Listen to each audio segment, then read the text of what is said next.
When I was small, we used to get a jam jar and put string on it and even make a fishing net, because we didn't have a fishing net. We used to get a garden cane and make a round shape, and put a stocking of my mum's on it to make a net, and go down to the canal fishing. And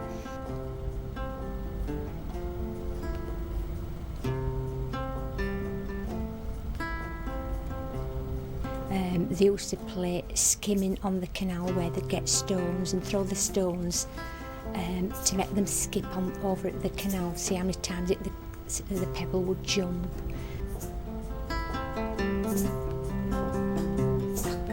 And because my uncle was a joiner down there, when the barges came in at Shipley Bridge, we would ask him if we could go on the barges. And in them days, it was still really old-fashioned, that we'd go down into the cabin and there'd be the old tap rug on the floor and the kettle boiling for them to make tea, a copper kettle all black and steaming.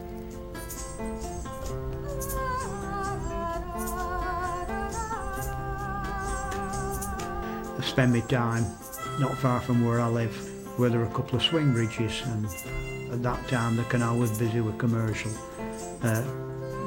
boats carrying cargoes, coal from Burnley down to Blackburn, and I used to open the swing bridge and shut it for them and then ask them for a ride, and that's how I used to spend my time, jumping on and off boats, giving them a lift, a little bit like a monkey.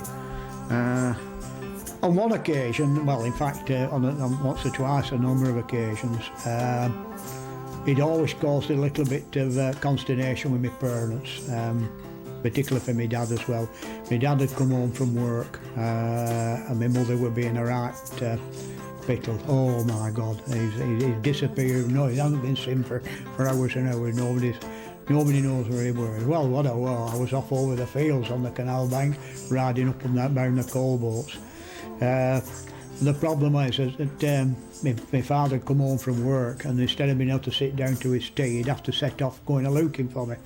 And so fed up they were of keep looking for me that he gave the photograph to the police and said to him, he said, if you see this lad wandering about anywhere, he said, send him home. He said, we're fed up of looking for him. But I can't ever recall the police ever picking me up and sending me home, and I don't think it would have made any difference in any case. If I could hear them engines coming and off over them fields, giving them coal boats a lift, and listening to all the old stories about horse boating and places like Leeds and Liverpool, that was the stuff for me. The children had to go up to Thackley School, and they had to go through Buck Woods, so they had to have lanterns hidden in different spots for the dark weather to take them up to school.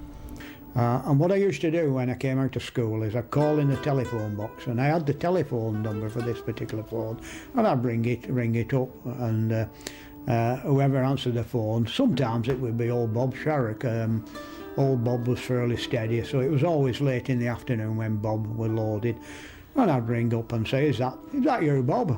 Yeah. How many wagons do you want? Oh, well, I just want one wagon. Who's gone past? Oh, such a body's just gone past.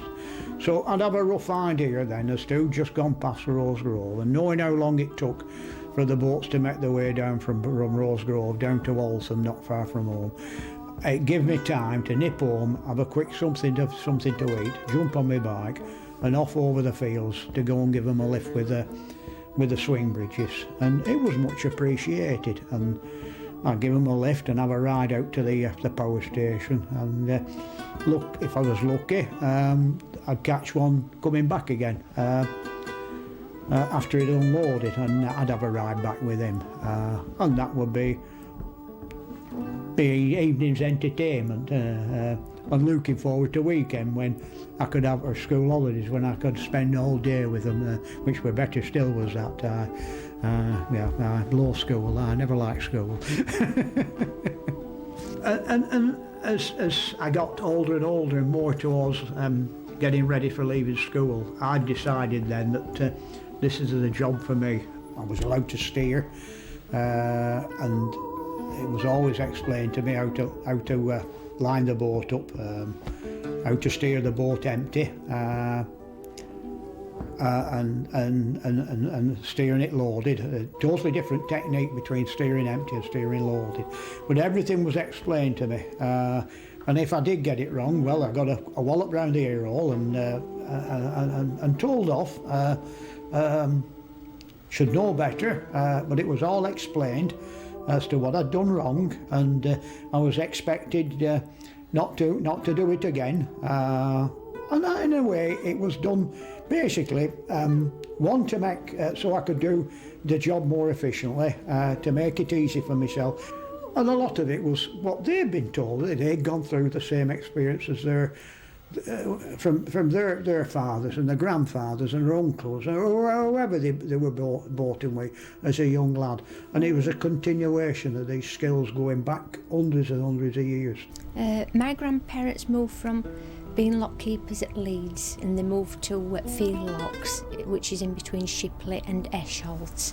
They moved there about 1914, and their role was to, as the barges came up, they used to have to book the barges, you know, get all the information about what was on the barges, and they used to carry obviously flour and sugar and coal and different things.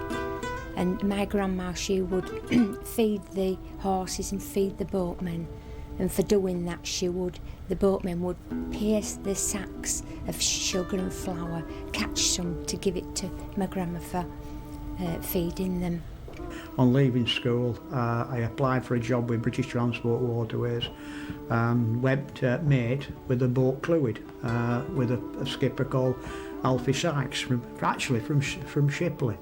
And that's how I started my boating career, in a sense. Like, you know, I'd partially served my apprenticeship, in a sense. I was now, when I was leaving school, I was actually doing the job. And eventually, when I left school, I got a job with British Transport Waterways on the Leeds Liverpool. Did the last load of wool to Shipley, and then finally, commercial carrying on the Leeds Liverpool came to an end. Like I said, a job of old men as skippers, young lads like myself as mates. Well, they offered the old men jobs on the maintenance so they could get home every night. But young lads like myself, we wanted a little bit of adventure and earn a bob or two, and we found work in the Bridgewater Department's fleet of the Manchester Ship Canal. And then with slightly bigger boats, we'll carry up to 100 tonne with them. That was good work, hard work, good money. They always referred to it as a midnight carrying company, because we always seemed to be working all hours God sends all through the night. Stayed with that until the early 70s, when it all came to an end. And with the end of the Kellogg's traffic, that was the end of commercial carrying in the northwest of England. Over in Yorkshire, there still is a little bit of carrying going on, but end of an era, basically, something that we'll probably never see again. Well, my mum tells us a story about the boatman had spotted a body in the canal, so they pulled him out, and he'd a right good pair of boots on, so the boatmen's boots were really scruffy things, so they swapped boots, and then they went to the police and told them that they'd found this body.